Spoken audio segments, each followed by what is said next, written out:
বাল্যবিবাহ মুক্ত ভারত অভিযান শুরু হয়েছে সারা দেশে। ত্রিপুরাতেও সেই কর্মসূচি সংগঠিত হয় মহিলা কমিশনের উদ্যোগে। বুধবার রাজ্য মহিলা কমিশনের কার্যালয়ে এই উপলক্ষে এক অনুষ্ঠান হয়। কেন্দ্রীয় শিশু এবং মহিলা মন্ত্রক ও জাতীয় মহিলা কমিশনের তরফে রাজ্য মহিলা কমিশনকে এই মর্মে বার্তা পাঠানো হয়েছে।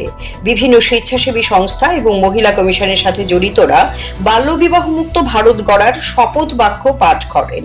মহিলা কমিশনের চেয়ারপারসন ঝর্ণা দেববর্মা বলেন, বাল্যবিবাহ এই সমাজ ব্যবস্থায় একটি অভিশাপ। এর জন্য বহু মেয়ের জীবন ধ্বংস হয়ে যাচ্ছে।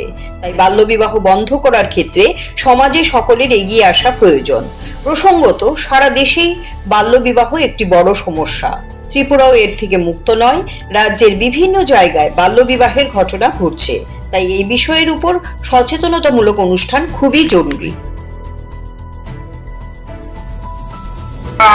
গতকালই আমাদের কাছে একটা মেসেজ আসে যে আজকের এই দিনটি সেই 27 নভেম্বর 2024 এই দিনটিকে বিশেষ করে একটা খুব গুরুত্বপূর্ণ দিন হিসেবে লঞ্চ হতে চলছে, যে বাল বিবাহ মুক্ত ভারত যে ক্যাম্পেইনিং। এই দিনটিতে আজকে আমাদের ministry of women and child department যে আছে, ওনারা আজকের এই দিনটি বিশেষভাবে উদযাপন করছেন এবং দিল্লিতে সেটার উপরে অনেক কার্যক্রম চলছে।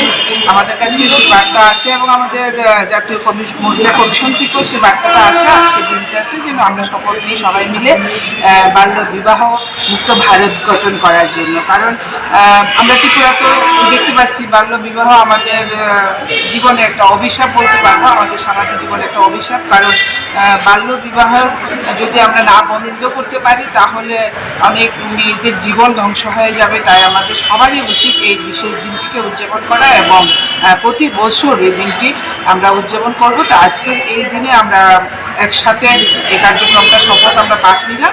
আমাদের সঙ্গে আমাদের শিশু কমিশনের মাননীয় চেয়ারপারসন আছে এবং আমাদের সঙ্গে বিটান অর্গানাইজেশন থেকে একটা টিম এসছে। ওনারাও সোশ্যাল ওয়ার্কের মাধ্যমে এই বাল্য বিবাহ এবং মহিলাদের কীভাবে সামাজিক সমস্ত কুপ্রথা থেকে রক্ষা করা যায় সেই বিষয়ে কাজ করে চলছেন এবং আমাদের কমিশনে সবাই উপস্থিত আছেন। সবাই মিলে আজকে আমরা এই বিশেষ দিনটি শপথ গ্রহণের মাধ্যমে উদযাপন করলাম এবং আমরা সবাই প্রতিশ্রুতিবদ্ধ হলাম যে আমরা বাল্য বিবাহ রোধে এবং সেই নাবালিকা মেয়েদের ভবিষ্যৎ সুরক্ষা প্রদান করার জন্য যে বিশেষ কর্মসূচি সেগুলি আমরা সম্পূর্ণভাবে বাস্তবায়ন করব। CERI TV, channel for news and entertainment.